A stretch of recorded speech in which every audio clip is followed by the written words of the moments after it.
Capítulo 8. Estratégias inteligentes com fundos. Se tudo que você ouviu até agora lhe pareceu muito complexo, ou ao menos muito trabalhoso, a solução para a sua angústia começa, e talvez termine, neste capítulo. Fundos são, em essência, um conveniente serviço de seleção de ativos e gestão de uma carteira de investimentos segundo critérios definidos previamente em seu regulamento. Bom negócio para quem tem disciplina para investir, mas não tem tempo ou conhecimento para selecionar e aprender sobre investimentos.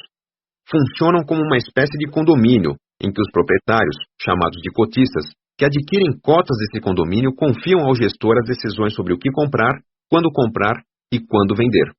Pelo serviço prestado pelo gestor, pagam uma taxa de administração e, em alguns casos, uma taxa pelo desempenho obtido acima de uma meta, chamada de taxa de performance. A taxa de administração é expressa em um percentual anual e será descontada do patrimônio líquido do fundo, não do rendimento. Isso significa que você pagará a taxa para o seu administrador, mesmo que o fundo venha a ter prejuízo. Por funcionarem na forma de condomínio, os fundos permitem que vários pequenos investidores se unam para, em conjunto, formarem estratégias de investimento que seriam inviáveis para cada investidor individualmente. Esses diferenciais já seriam vantagem suficiente para fazer dos fundos instrumentos bastante atrativos para investimento. Mas soma-se ainda a eles o fato de que fundos são extremamente seguros, em muitos casos mais seguros até do que as próprias instituições que os oferecem a seus clientes. Isso acontece pelo fato de cada fundo ter seu próprio CNPJ. É como se ele fosse uma empresa separada, cujo patrimônio não se mistura com o patrimônio da empresa que o administra. No caso, a instituição financeira gestora do fundo, normalmente um banco. Ou seja, o banco administra seu dinheiro aplicado no fundo, mas não pode colocá-lo no próprio bolso. Há um saudável distanciamento entre o dinheiro do fundo e o dinheiro do banco que o administra.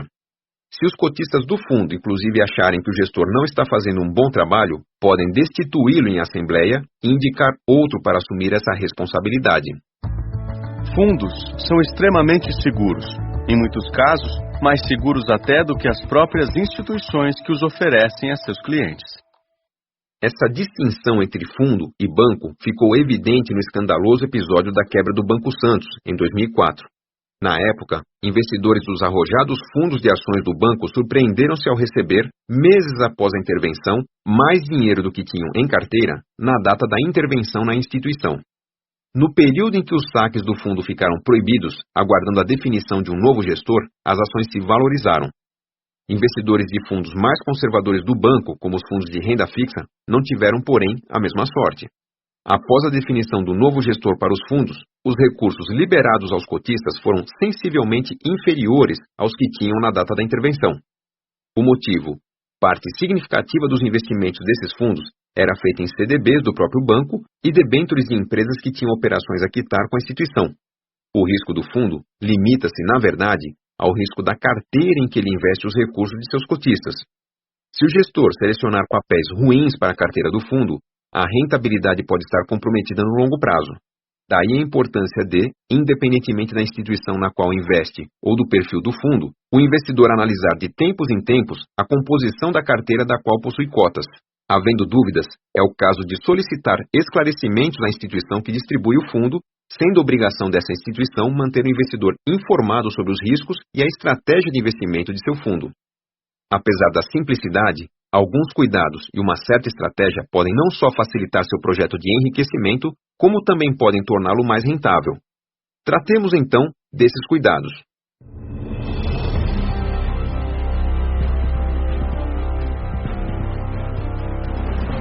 Item A.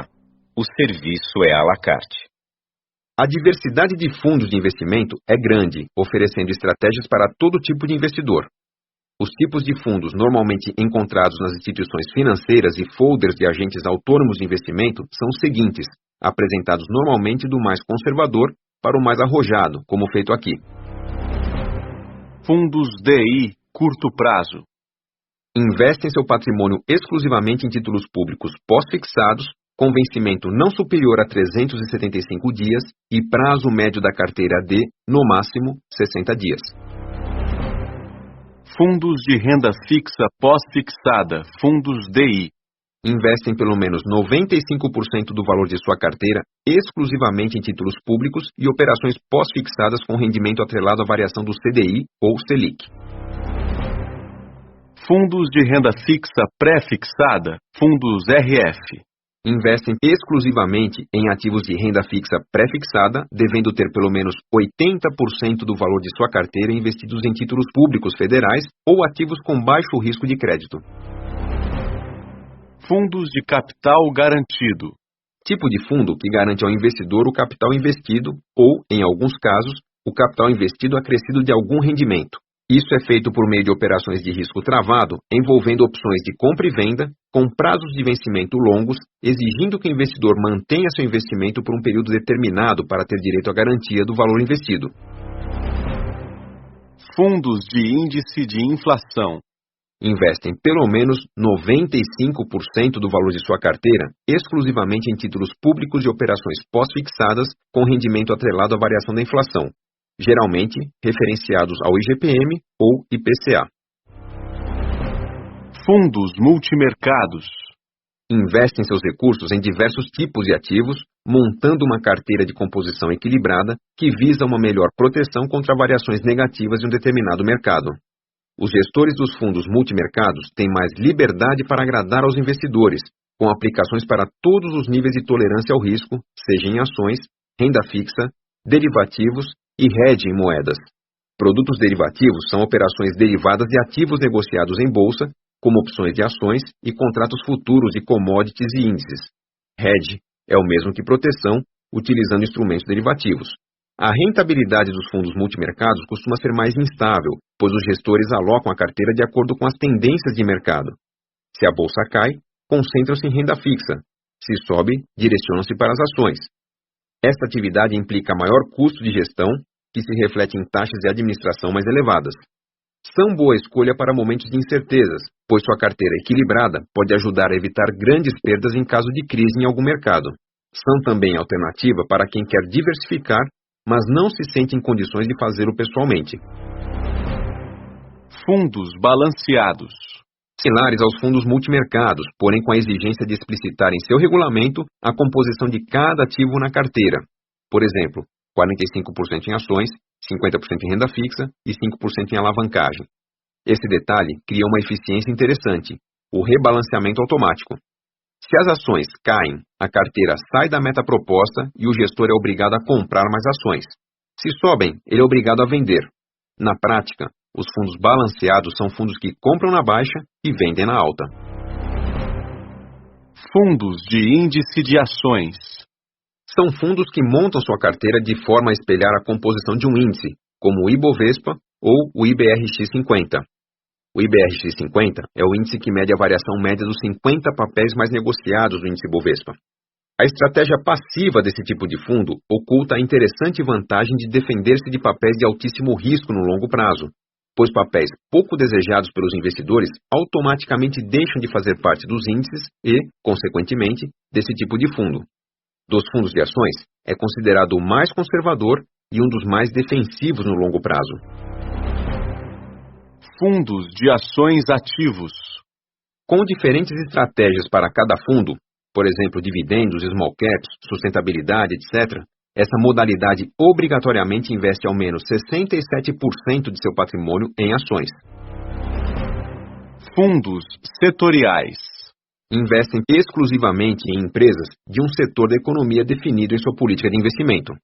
É considerada uma alternativa arrojada por seu caráter especulativo que limita o poder de decisão do gestor. É adequado para carteiras de médio prazo. Fundos long short. Sua estratégia é comprar uma determinada ação com tendência de alta e assumir o compromisso de vender outra com tendência de queda para obter ganho com a diferença entre essas operações num movimento chamado de arbitragem. Apesar de operarem com ações, sua rentabilidade e volatilidade são mais baixas do que no mercado de ações, o que os leva a serem classificados como fundos multimercado, com tributação seguindo a mesma regra da renda fixa. Fundos cambiais. Investem pelo menos 80% de seu patrimônio em ativos relacionados diretamente à variação do euro ou do dólar, visando acompanhar a cotação da moeda estrangeira com alguma margem de lucro. Em geral, A maior parte dessa margem é consumida pela taxa de administração do fundo. Fundos alavancados. Atente para este nome, que costuma acompanhar fundos de diversas categorias, como renda fixa, ações e multimercados. Fundos alavancados são os que utilizam mais dinheiro do que têm em seu patrimônio para realizar uma operação, como o aluguel de ações, visando maior possibilidade de retorno sob maior risco. Apesar da taxa de administração, existem situações em que os fundos se mostram como alternativa matematicamente mais eficiente do que o investimento direto em títulos. Nos fundos de renda fixa, por exemplo, se seu patrimônio permitir o acesso a fundos que cobram menos de 1% ao ano de taxa de administração, provavelmente seu dinheiro renderá mais e com melhor estratégia do que se dependesse de suas escolhas via tesouro direto, sujeitas a corretagem e taxa de custódia. Nos fundos de ações, a vantagem está na diversificação a baixo custo. Se você pensa que investimento em ações é coisa de quem tem dinheiro, consulte os fundos de ações que seu banco lhe oferece. A maioria dos grandes bancos oferece fundos com boas estratégias, diversificando entre várias empresas e com bom histórico de rentabilidade para quem pode investir apenas R$ 100 iniciais. Dentro de cada categoria de fundos, existem também alguns que investem seus recursos em outros fundos selecionados, com o objetivo de diluir risco e oferecer a seus cotistas a possibilidade de acessar as estratégias dos gestores mais reconhecidos do mercado. Fundos desse tipo são chamados fundos de fundos, ou, quando investem em outros fundos da mesma instituição, fundos de investimento em fundos, ou FIFs. É uma alternativa que costuma apresentar resultados menos voláteis, porém com um ônus de taxas de administração mais elevadas.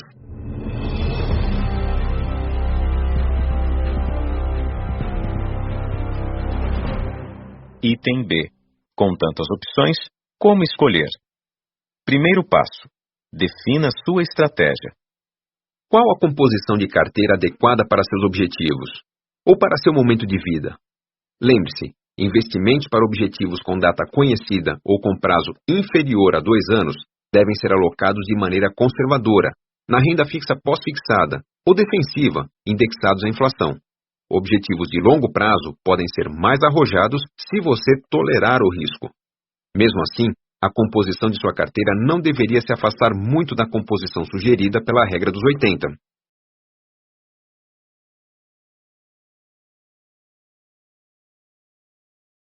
Definida a composição, é hora de identificar as características que o satisfazem em termos de renda variável. Você prefere uma carteira mais defensiva, com empresas pagadoras de dividendos, ou visando maior crescimento, com small caps? Ou prefere a previsibilidade das blue chips? Essa escolha é importante para definir os melhores fundos para você. Outra escolha importante é quanto à distribuição de seus recursos.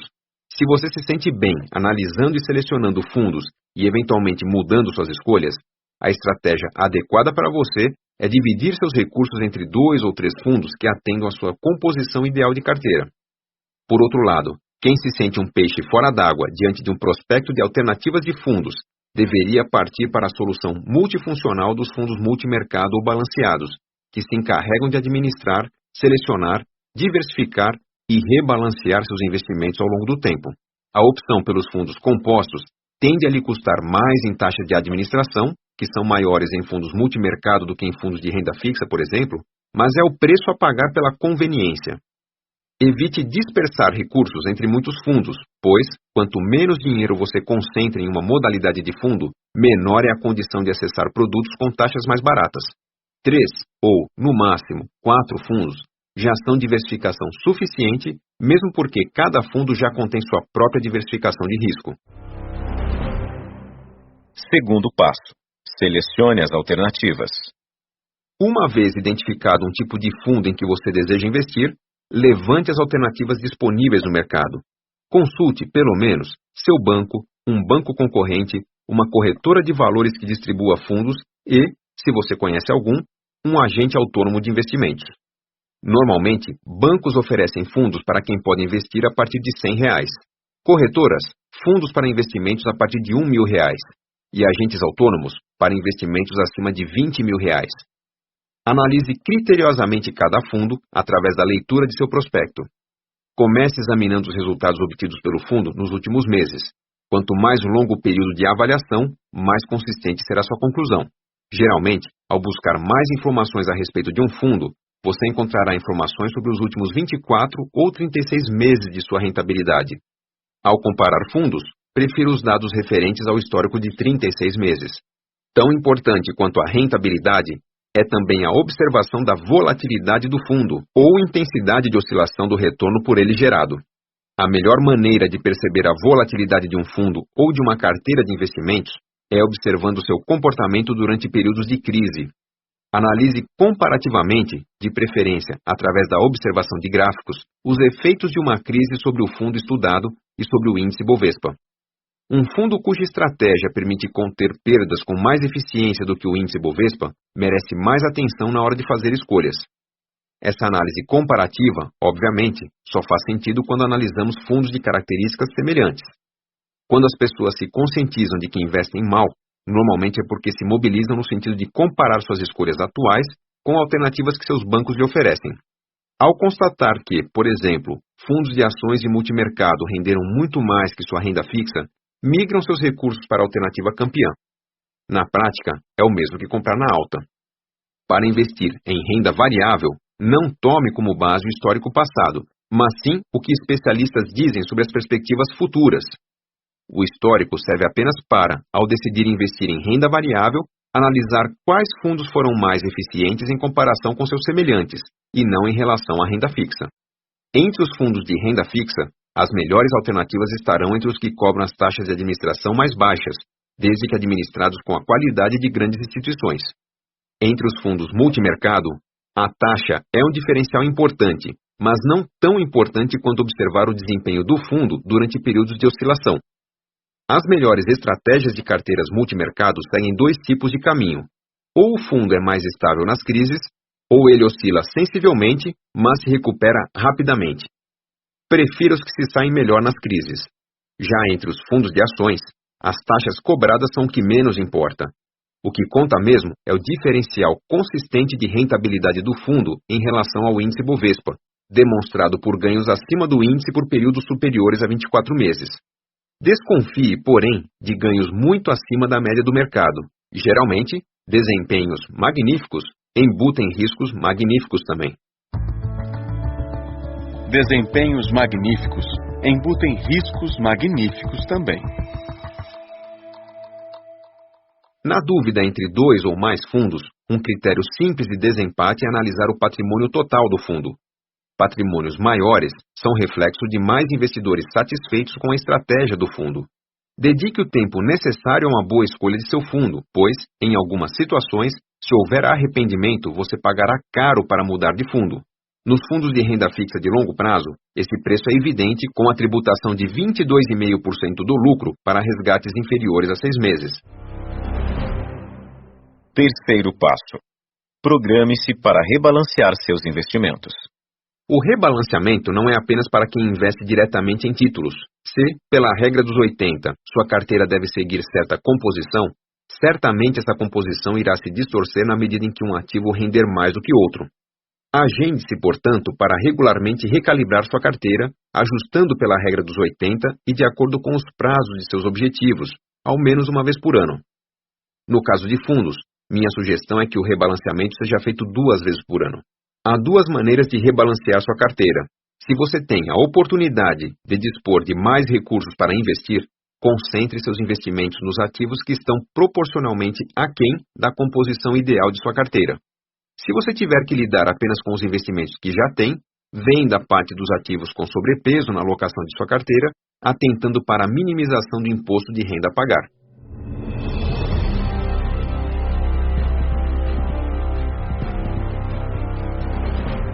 Item C. Clubes de investimento. Clubes de investimento não são fundos, mas sua característica de reunir pessoas em torno de um mesmo objetivo de investimento os aproxima bastante das características dos fundos de renda variável. Em essência, um clube de investimento é uma pessoa jurídica constituída por um grupo de pessoas que se conhecem ou têm alguma afinidade, visando reunir seus recursos para efetuar investimentos em conjunto, compartilhando estratégias, ideias, dicas e conhecimentos. Esse grupo de pessoas deve seguir as regras do Estatuto do Clube, que deve seguir um padrão normativo estabelecido pela BMF Bovespa, mas que pode incluir também regras definidas pelo próprio grupo. A participação em um clube é um interessante exercício de aprendizado e estimula a conversa sobre investimentos entre amigos, recomendada para quem está interessado em investir em ações, mas sente-se inseguro de fazer isso sozinho. O custo do investimento via clube pode vir a ser menor do que aquele em que se incorre ao aplicar em fundos de investimento. Em geral, há uma taxa de administração cobrada pela corretora, através da qual o grupo cadastrará o clube. Há casos em que os cotistas do clube optam por reservar uma taxa de administração adicional para o próprio custeio das reuniões do clube ou para o pagamento de ferramentas que os participantes decidam contratar. Envolver-se em um clube de investimento pode ser uma grande fonte de aprendizado, justamente em função da participação direta dos membros. Teoricamente, é uma boa preparação para que o investidor inexperiente aprenda mais sobre o mercado acionário, visando, futuramente, montar sua própria carteira individual, se desejar. Porém, é fato que um clube bem administrado provoca um relacionamento tão rico que dificilmente alguém deixa de ser membro para tocar sua carteira própria. Conheci clubes de condomínios residenciais que conseguiram fazer das antes monótonas reuniões de condomínio eventos disputados, ao casar a reunião com outra sobre o desempenho do clube. Conheci também grupos de pais de alunos que solicitaram a coordenação da escola de seus filhos maior frequência nas reuniões de pais e mestres após a criação, pelos pais, de um clube de investimentos para garantir a faculdade dos filhos. Eu mesmo tive um grupo de alunos, em uma turma de pós-graduação, que antes da formatura decidiu perpetuar o vínculo entre todos, criando um clube de investimentos. As reuniões, mensais, aconteciam em bares e choperias. O ideal é que haja afinidade entre os membros do clube, como empregados de uma mesma empresa, membros de uma associação, atletas de um time, frequentadores de uma igreja, moradores do condomínio, amigos do bairro, etc. Se não houver essa afinidade, até será possível criar um clube, mas ele terá características de fundo, perdendo seu principal diferencial, que é o aprendizado mútuo. A abertura de um clube deve respeitar algumas exigências estabelecidas pela Bovespa. A carteira de investimentos do clube deve conter, pelo menos, 51% dos recursos investidos em ações ou fundos de ações. Porém, se não tiver ao menos 67% da carteira em ações, os ganhos do clube serão tributados segundo a tabela regressiva da renda fixa. O clube não poderá ter mais do que 150 participantes, a não ser que seja um clube de empregados e pessoas vinculadas a uma mesma empresa ou associação. O grupo de cotistas precisa ser composto por pelo menos 3 participantes. Nenhum cotista pode ter mais de 40% dos recursos totais administrados pelo clube. O clube deve submeter-se à aprovação e fiscalização da Bovespa e da CVM, respeitando as normas estabelecidas para seu funcionamento. Vejamos quais as principais diferenças e semelhanças entre clubes de investimento e fundos de renda variável.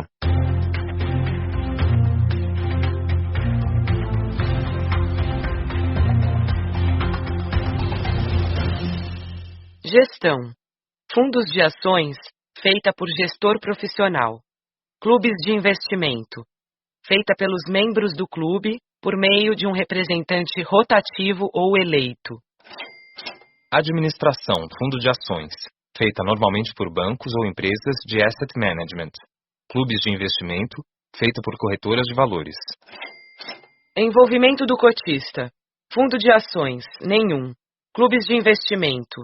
Dúvidas e opiniões são compartilhadas regularmente. Estratégia, fundo de ações, definida pelo gestor e não compartilhada. Clube de investimento, definida pelo grupo de cotistas. Tributação. Fundos de ações IR, imposto de renda de 15% sobre os lucros no resgate. Clubes de investimentos. IR de 15% sobre os lucros no resgate, se o clube mantiver ao menos 67% de sua carteira investidos em ações. Carteira, fundo de ações. No mínimo 67% em ações ou fundos de ações. Clubes de investimento, no mínimo 51% em ações ou fundos de ações. Relações entre cotistas. Fundos de ações, sigilo absoluto. Clubes de investimento, afinidade entre membros de grupos. Dúvidas, fundos de ações. Não há canal de esclarecimento com o gestor. O prospecto e o esclarecimento do gerente do banco ou do agente autônomo devem ser suficientes. Clubes de investimento. Normalmente, a corretora fornece um canal de orientação para a estratégia.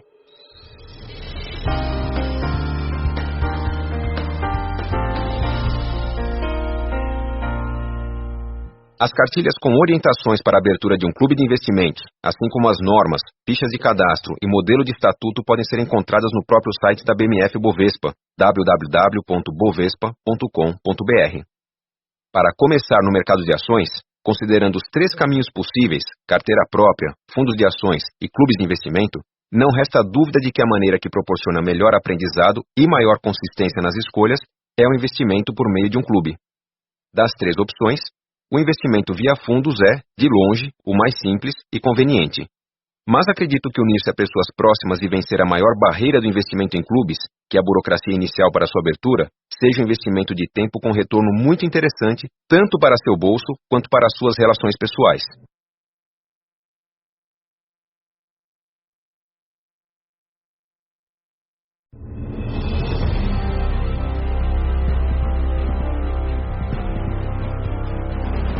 Item D.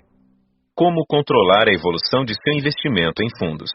Sendo uma espécie de condomínio dividido em cotas, um fundo é de propriedade de seus cotistas, na proporção do número de cotas de cada um. Em geral, investidores iniciantes não atentam muito à quantidade de cotas que possuem, nem ao valor de cada cota. Deveriam, porém, pois o valor da cota é a principal referência do investidor para medir a valorização de seu investimento. A lógica por trás das cotas é simples, mas requer alguma base matemática para seu entendimento. Gosto de raciocinar com o seguinte passo a passo. Data zero. Nasce o fundo.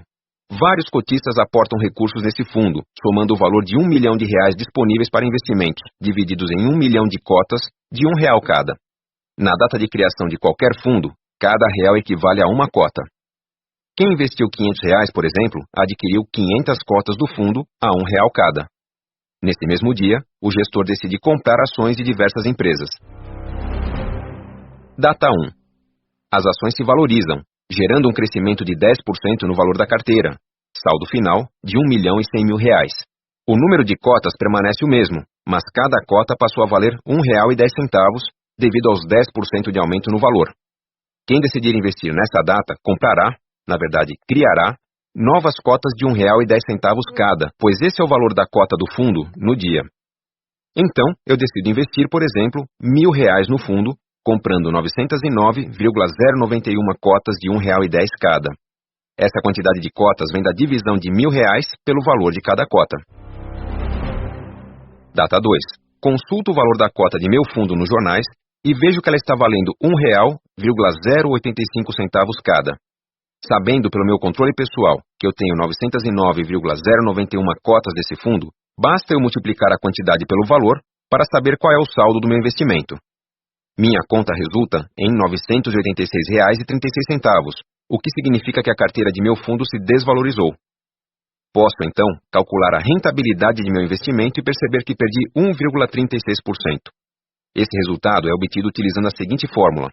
Divido o valor da cota de hoje pelo valor da cota na data do investimento e subtraio desse valor o número 1. Utilizando os dados da situação descrita, divido 1,085 por 1,10 e do 0,98636 resultante eu subtraio 1, resultando em menos 0,0136 ou menos 1,36%. O conhecimento da lógica de cotas torna-se especialmente útil para entender o mecanismo de tributação dos fundos de renda fixa, chamado também de come-cotas. Usarei a mesma linha de raciocínio do exemplo anterior.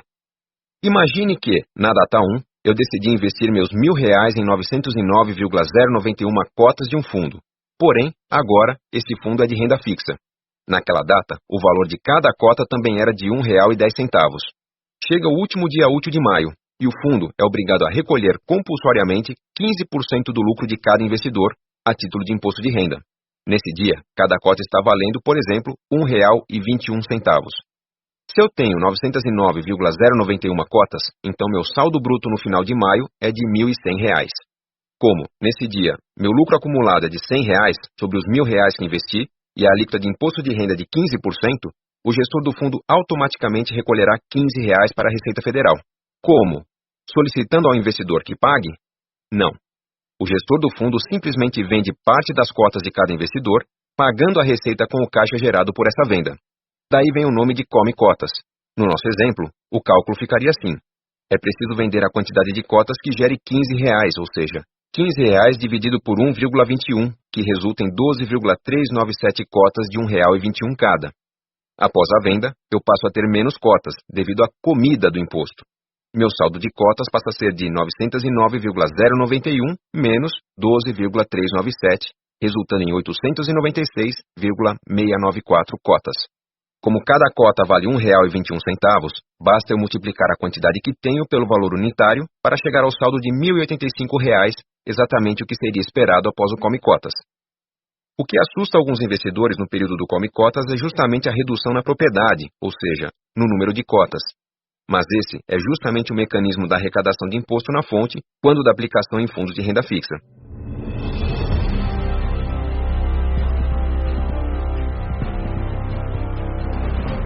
Item E. Algo mais sobre impostos. O imposto de renda dificilmente pega desprevenido o investidor de fundos que dedica um mínimo de atenção aos extratos que recebe. Todo extrato de fundos apresenta o saldo de cotas, o valor de cada cota, a provisão para imposto de renda e o saldo líquido. Normalmente, atentamos apenas para o saldo líquido, mas as demais informações podem ser úteis em certas situações.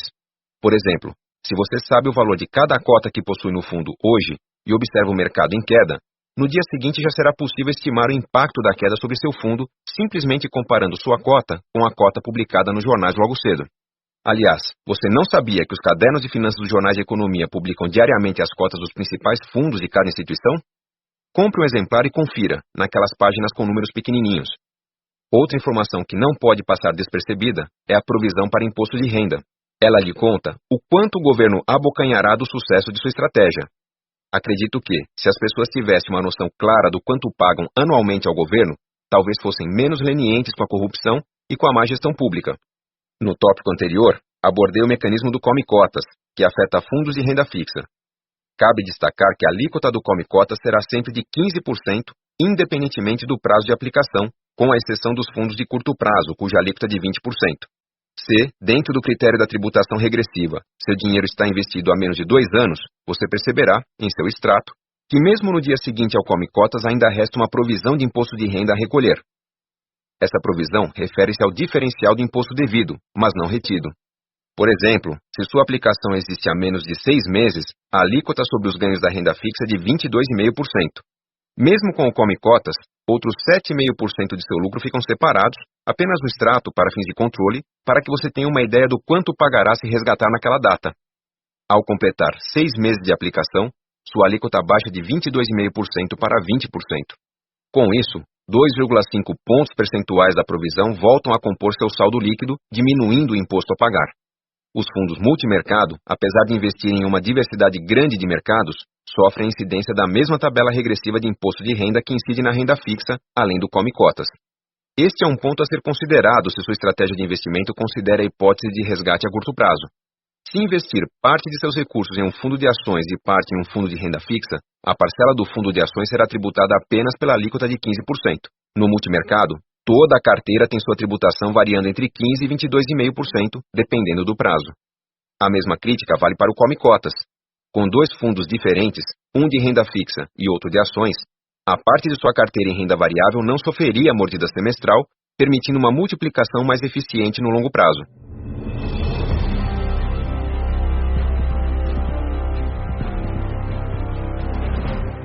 Item F.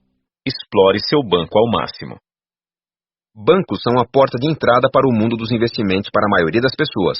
É neles que depositamos nossos primeiros trocados em uma poupança ou um fundo.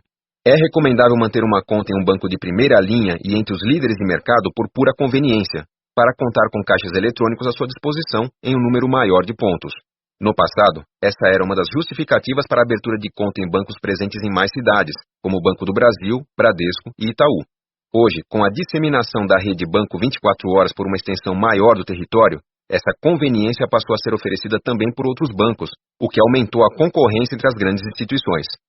Quem vive nas grandes cidades deve, por segurança, manter uma segunda conta corrente, onde estarão concentrados os investimentos.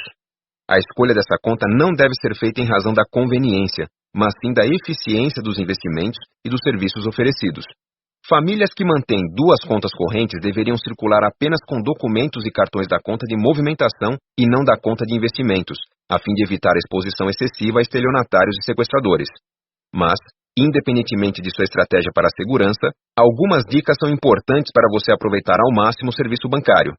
Quem investe deve pagar menos tarifas, pois remunera o banco por meio de taxas de administração dos fundos e planos de previdência. Alguns bancos propõem regras claras, como isenção de tarifas para quem investe mais de R$50 mil ou R$60 mil em seus fundos, com descontos progressivos até chegar a esse patamar. Na ausência de regras, vale a barganha e a união de contas correntes de casais para acelerar o caminho para a isenção. Alguns serviços oferecidos pelos bancos costumam contar pontos extras em sua nota de relacionamento com a instituição, como contratação de seguros e cartões de crédito. Não havendo vantagem clara nessas contratações com outras instituições, é preferível concentrar tudo em uma única para fortalecer o relacionamento e obter mais vantagens. Nem sempre é preciso comprar algo para conseguir mais vantagens. O uso da internet para verificar saldos e pagar contas normalmente é isento de tarifas e a contratação de débito automático para seus pagamentos também soma pontos a seu relacionamento. Como os bancos são as maiores instituições do sistema financeiro, é neles que você encontrará a maior fartura de informações e orientações, tanto em cartilhas e folhetos quanto através do site da instituição na internet.